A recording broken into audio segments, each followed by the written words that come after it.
Right, the Real War Gamer. Rio Grande, The Battle of Valverde. Richard Berg game, obviously, Strategy and Tactics, number 143, June 1991. These types of videos are probably always problematic, meaning I had some strong initial impressions after having gotten this recently.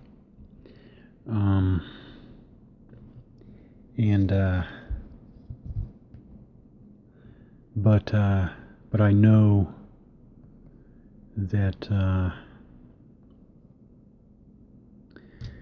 again, it could be ill-advised to record these initial impressions, but oh well, take a chance. It's the way it is. I think that comes with the territory of this type of activity. So yeah, I got this recently. I have to say, I did not give a lot of thought to getting this. I'm kind of beyond the extensive research and deliberation before making purchases that I definitely did early on. But basically, I largely have the collection of games that I want, and so adding to what I have is it's different now. I guess I just somewhat impulsively pick up another item from time to time. I'm not really in the spot anymore. I don't find myself building a collection anymore. I think that's pretty much done. So I still don't know where this stands with respect to the great battles of the American Civil War. Don't know. That's not clear to me. Maybe when I do some more reading online, I'll figure that out. I guess in general,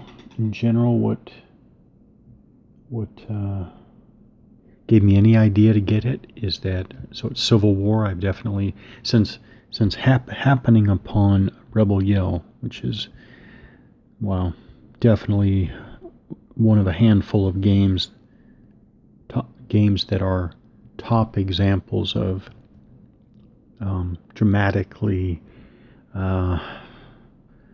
unexpected finds in a positive sense. But yeah, that's after Rebel Yell. Definitely, I give more attention to Civil War games than certainly I did before. So there's that piece. After Rebel Yell, I am interested in seeing what other really, really good designs there are out there for the Civil War. I also had the impression that this game was, I guess I'll just say not simple, not on the simple edge of the spectrum. That appealed to me. I had the impression that it was fairly low scale. Looks maybe like companies and double companies. That's what it looks like to me. Not sure what the scale of this artillery is.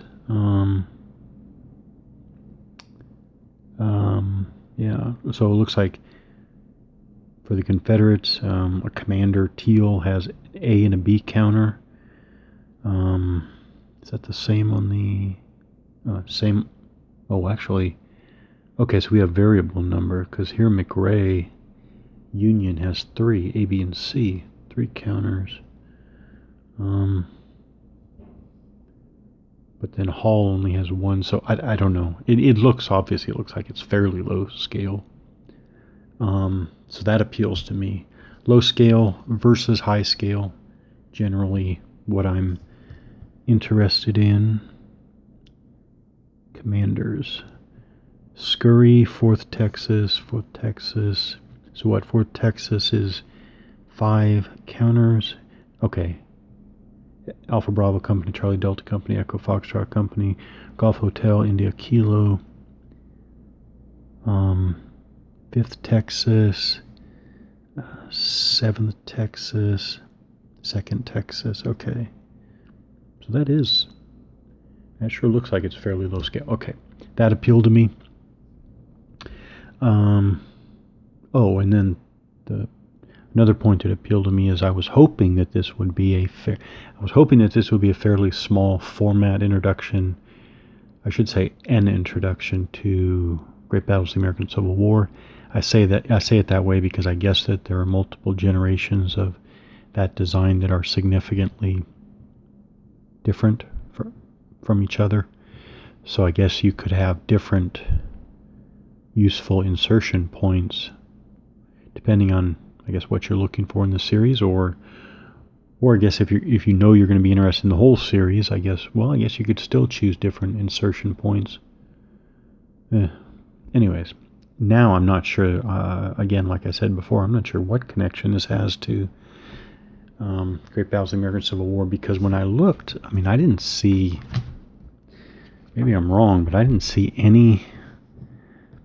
Well, actually, I'll go through what I'm talking about. So I'm looking here. I don't see reference to the GBACW series. I don't. So I don't see it in here. Okay, so that's the magazine. Grab the rules. I separated these, by the way. This came in fairly good condition. As you can see, it's unpunched. Quite good condition, actually. But I'm looking here, and I read the introduction. The introduction doesn't reference Great Battles of the American Civil War, unless the term Great Battles of the American Civil War came later. I don't even know that. As you can see, which is probably a good example for a fresh look at this. I just now realized that maybe the name GBACW came later. I guess that would explain why I don't see it anywhere. I was expecting to open this up and see, some reference there, but okay. All right, I guess that might explain it. Because then I look back here and it says, where is it? Then where is it? I definitely read something that, the game system. Okay, so presumably it's a game system at this point, but this says Rio Grande is a small unit adaptation of Simulation Design Inc.'s Battles and Leaders system of games, which I know nothing about, based on an original design by Rob Markham. Of course, I know Rob Markham because his Royalists and Roundheads. As a matter of fact, the 3rd volume was one of the first X Encounter war games I really worked through to the point where I felt that I really, figured it out to the extent that you can with that design. But yeah, definitely know Rob Markham. So, and then here it goes on, still no reference to Great Battles of the American Civil War. So that threw me off. But now, again, I just realized maybe that term comes later. Maybe the term comes later, and this is considered in the lineage, maybe. So I don't know. So that's all about why I got it. So, but it was really I didn't give a lot of thought. I did not give the kind of deep thought that I used to give to exactly what I want in my collection, blah, blah, blah. This was more of a, I'll give it a try. So this has got to be one of the funniest things that has happened in my wargaming experience. So this is inside the magazine when I got it. This is hilarious. I think this is hilarious. So I'm looking through. Obviously, I want to scan the rules, what's going on. I've heard of this turn continuation system. What's that about? I'm looking, okay, and I'm thinking, okay, you got mounted, dismounted, you have square. Okay, so you have different formations, I guess. Yeah. Facings, formations, and zones of control. Okay. And then I'm looking fire combat, range, line of sight, stacking. Okay. And I got to here. And I'm going, okay, here are the charts. Okay. I'm looking. Okay. And then I think I turned here like this. Yeah. And I saw the random events table. And then I thought, oh. And I looked and I said, well, I thought to myself, well, let's see.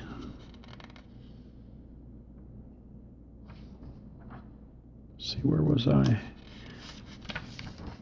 Yeah, that's what I was. So I stopped there and I was like, well, that's not that bad. I thought to myself, I thought this game was really complex and detailed. And I thought to myself, well, maybe some of this is really detailed, but it's really not that much. Of course, it's hilarious because this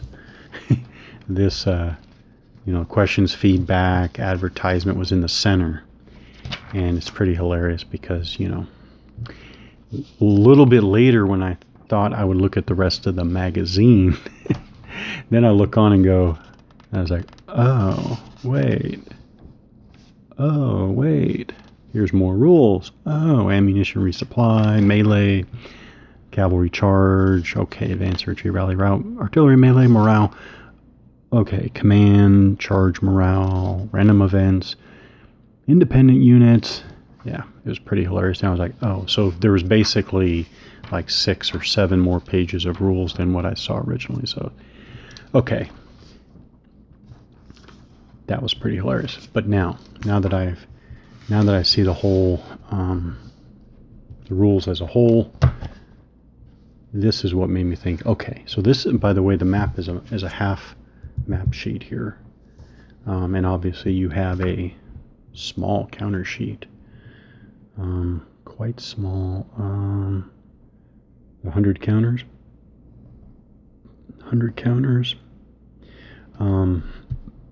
So this does look to be, which is I like it a lot, which is why I'm mentioning it. I like in general, Rebel Yell has this. I like a lot of detail and a lot of depth in a small format. Okay, so that's good. But having said that, I guess I'll get to the last point, which actually, now that I think about it, I meant this to be the first point.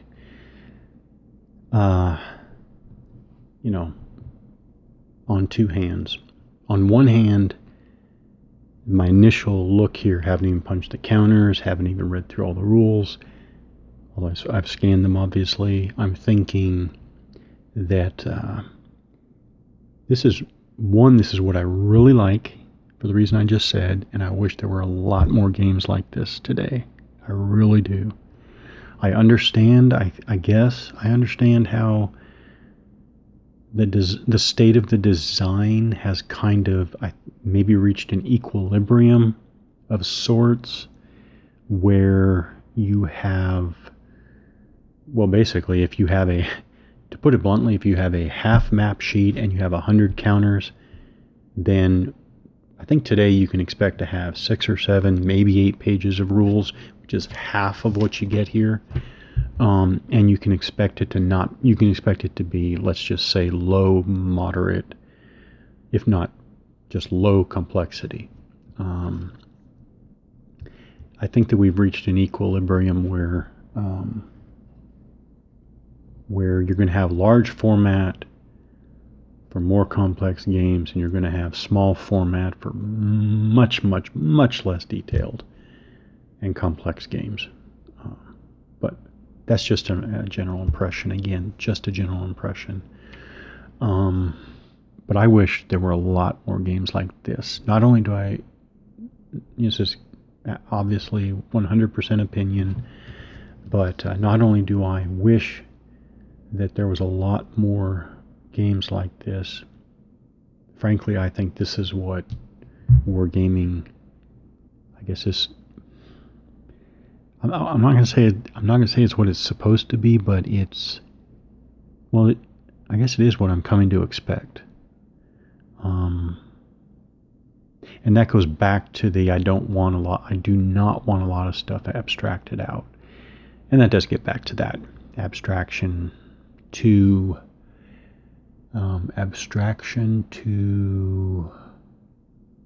verisimilitude debate. Anyways, didn't want to really go into that. Just wanted to say that I do not think there are a lot of games like this. As a matter of fact, if a game gets published these days and it qualifies as this, it seems to me that it's probably another issue in a long-standing and frankly probably very old design. It's not a new... I'm looking for...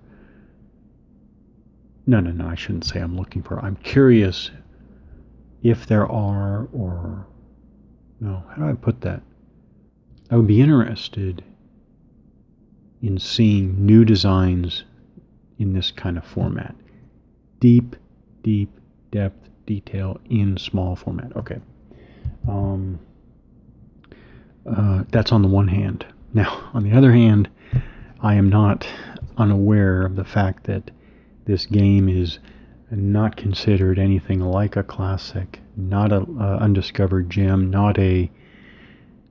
It's actually, I think the general consensus is it's a, to put it nice and charitable, it's underdeveloped. To put it nice and charitable, or to put it charitably, it is a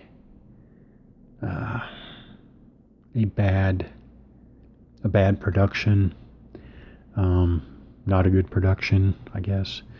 I understand there aren't enough counters, I guess. I understand there are, I guess, some, I guess I'll say serious rules issues, although I don't actually know what they are, but I guess there are serious rules issues. And all, all of that's not good. So, on the one hand and on the other hand. So, the fact, I guess, I recognize that,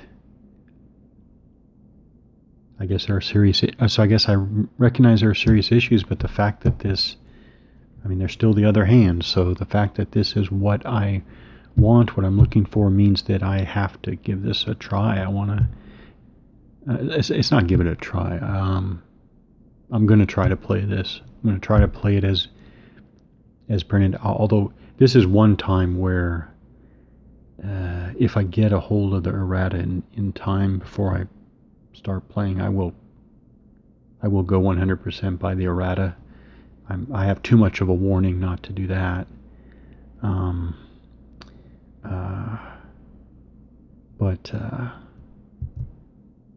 Because of what I wanted to emphasize really more was the format and how much I just think it's great. I think it's great to have this level of detail. So what am I talking about? And of course, I don't Action 1, Action 2. Don't even know what that is, but that obviously looks like that's something that might be appealing.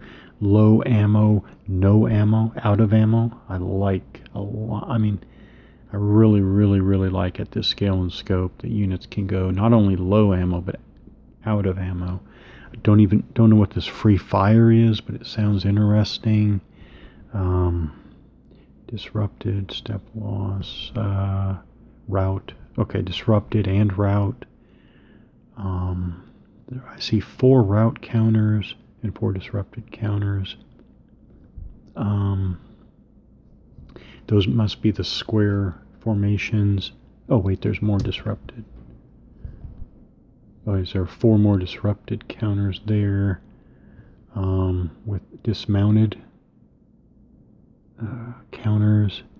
All very, very intriguing for what that's worth. All very intriguing. And I looked at, now I see, I guess I see what's meant. I was wondering, and now I see what's meant by the turn continuation table. Looks interesting to me. Looks very interesting. 4 levels of morale: high, good, fair, and broken. Of course, many games have morale levels, but just in initial survey terms, the fact that you have high above good, where you actually have positive effects for high morale, I like that. I won't talk about it now, but I've wondered why more games don't allow. I mean, it seems like the standard is like you have regular morale, which is equated to good morale. That doesn't, I'm not necessarily a fan of that. I'm not a fan of good morale being normal morale, maybe even high morale, normal morale. I won't talk about it now, but I can definitely see problems with that. But then I think the standard design is that's normal, and then you go down from there. And I've always wondered, how come more games, I'm not saying no games, but how come more games don't, I'm not saying that there are no games like this, but how come more games don't allow units to surge in morale? It's these, you want to call it battle lust, whatever you want to call it, but this surging of morale has a place, as far as I'm concerned, for some scale and scope, or some scales and scopes. Anyways, so I see things I like here. I definitely see things I like here. But that does not mean that I won't find the same thing that other much more experienced wargamers have found. I'm assuming I'll find the same thing, but maybe I'll like enough of the route to that disappointing end that's okay with me. So the disappointing end that I have an idea of is, I guess, well, first, not a little bit of errata, I guess. 1, 2, I guess maybe the game itself doesn't necessarily play so well. Again, I'm not really clear why, but maybe I'll see that. And again, I guess I've heard references to rules problems. That's hard too. That's not something I'm looking forward to. Kind of less. I am less tolerant to bad rule sets, but we'll see. I know people have different levels of tolerance for that.